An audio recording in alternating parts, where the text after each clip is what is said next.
안녕하세요. 이번 영상의 주제는 연결 리스트입니다. 이 다음 영상부터는 연결 리스트 문제풀이가 업로드될 예정인데요. 문제풀이 들어가기 앞서서 우선 연결 리스트가 무엇인지 중요 포인트들만 몇 개 짚고 넘어가기 위해서 이번 내용을 준비를 했습니다.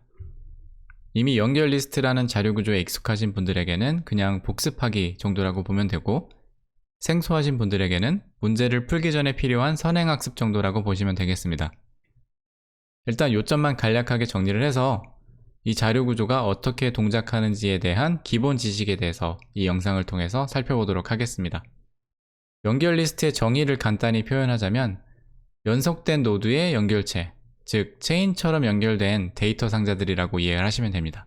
그럼 연결 리스트에서 이 노드란 어떤 의미이며 그 동작 원리는 어떻게 되는지 한번 알아보도록 하겠습니다. 노드를 쉽게 설명을 하자면 연결 리스트에서 사용되는 하나의 데이터 덩어리, 그 독립적인 하나의 데이터 덩어리를 노드라고 하고, 노드 안에는 데이터 그리고 링크 이렇게 두 가지 필드가 일반적으로 담겨져 있습니다.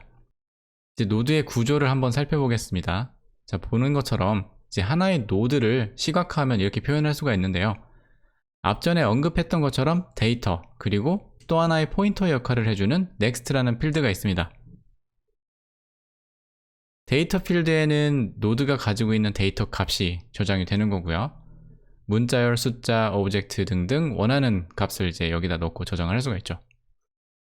그리고 이제 next라는 필드가 있는데 여기에는 현재 노드가 참조하는, 즉 다음 노드의 주소 정보를 이곳에 저장을 해주는 겁니다. 추가적으로 이제 양방향 연결 리스트 같은 경우에는 이전 노드의 주소를 참조하는 필드 또한 필요하게 되죠. 자, 다음으로 연결 리스트의 구조에 대해서 한번 알아보도록 하겠습니다.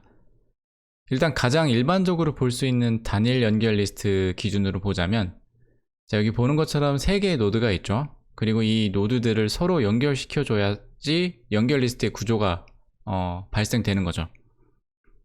그래서 첫 번째 노드의 next라는 포인터를 다음 노드, 즉 노드 B 이렇게 지정을 해주는 거고, 그리고 두 번째 노드의 next 포인터 역시 마찬가지로 다음 노드로 지정을 해줍니다. 마지막으로 세 번째 노드의 다음 노드는 보는 것처럼 존재하지 않죠. 그래서 그냥 null 이렇게 처리를 해주고요. 이 시점에서 하나의 연결 리스트가 완성이 되는 거죠. 그리고 연결 리스트의 첫 번째, 즉 시작 지점에 있는 노드를 head라고 통상적으로 부르고요. 반대로 마지막에 위치한 노드는 tail, 즉 꼬리 노드라고 부르게 됩니다. 자, 이게 연결 리스트의 일반적인 구조고요.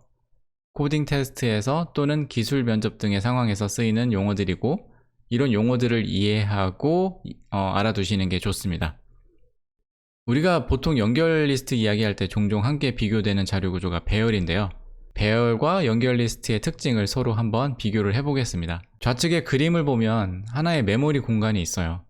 이 메모리 공간 안에 보이는 것처럼 그 안에 이제 배열이 존재한다고 했을 때 이 자료 구조의 특징상 모든 원소들이 이어진 메모리 공간에 자리 잡고 있는 걸 볼 수가 있습니다. 그래서 이걸로 인해서 배열의 인덱스를 활용한 원소 탐색을 효율적으로 그리고 빨리 실행할 수 있게 도와주는 거죠. 반면에 오른쪽에 있는 연결 리스트를 보면 보는 것과 같이 하나의 노드들이 각자 메모리 공간 어딘가에 이렇게 자리 잡고 있는 걸 볼 수가 있죠.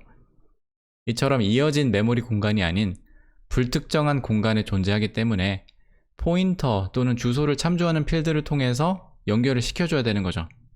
그로 인해서 이제 노드의 탐색은 선형 시간이 걸리는 거죠. 예를 들어서 우측에 예제에서 예를 들어 내가 C 노드까지 가고 싶다 이랬을 때는 A와 B 노드를 필수적으로 거쳐야만 갈 수가 있게 되는 거죠. 네, 그런 특징들이 있습니다.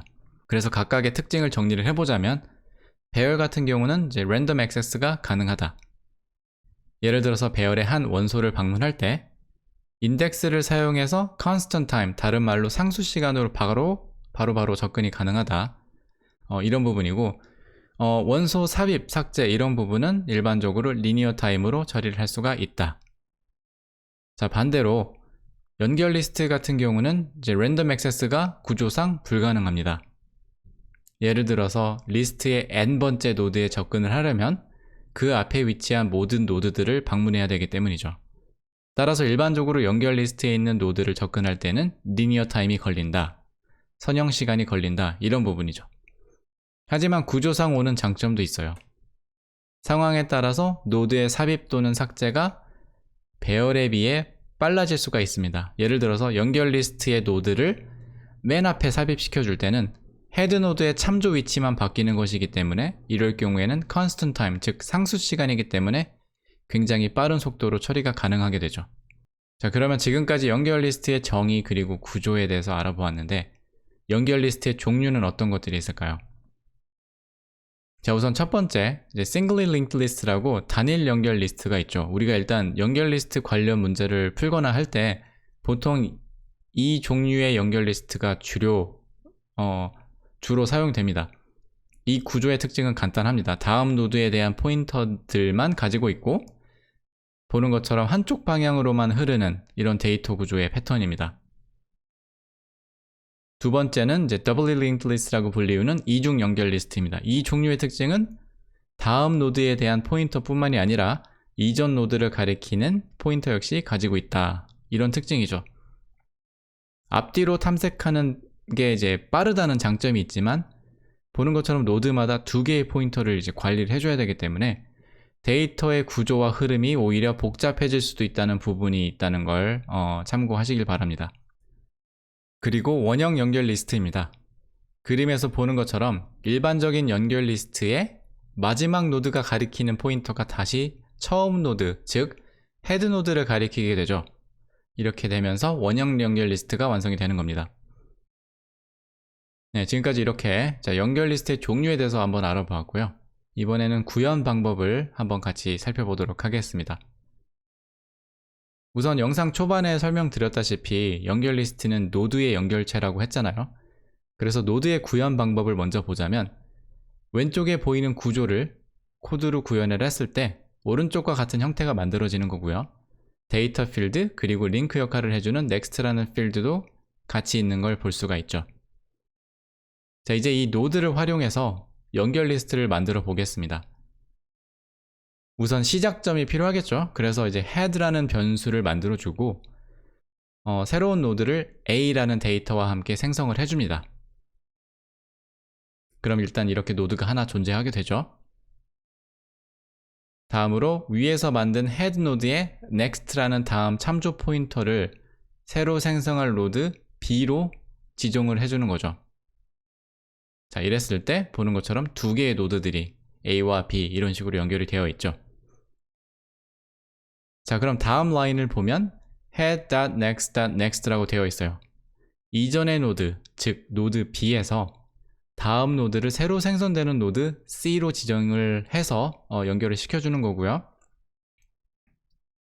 그림으로 보면 다음과 같죠. 현재까지 이제 a, b, c 이렇게 세 개의 노드가 연결이 되어 있습니다. 자, 그리고 같은 방법으로 마지막으로 노드를 하나 더 추가를 해주고 이제 노드의 값은 d라고 지정을 해주고 이렇게 됐을 때 A, B, C, D 모든 노드들을 연결을 시켜 주었습니다. 그래서 결과적으로 이런 형태의 연결 리스트가 만들어진 거죠. 네, 이렇게 지금까지 연결 리스트 그리고 연결 리스트를 구성하는 노드에 대해서 중요 핵심 포인트들만 요약을 해서 정리를 해보았고요. 이 내용들을 바탕으로 연결 리스트의 구조, 종류, 그리고 구현 방법 등을 이해하고 또 연결 리스트 관련 문제를 풀어나갈 때 도움이 되셨으면 좋겠습니다. 오늘의 영상은 여기까지입니다. 모두 해피 코딩 하시고 좋은 하루 되세요. 감사합니다.